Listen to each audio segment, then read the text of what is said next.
It's a dream come true. Obviously, we stood here months back talking about building the longest zip line in the world, and here it is. The suspended platform is also very unique. It is a 9.5-ton platform with a glass bottom that's anchored with 8 anchors into the mountains, and the zip line is only one part of what we aim to build to position Ras Al Khaimah as the next adventure hub.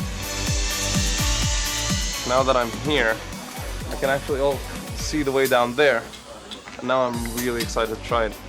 Hopefully it's going to defy my expectations, and it looks like a lot of fun. Not many people can say has built the longest cables in the world.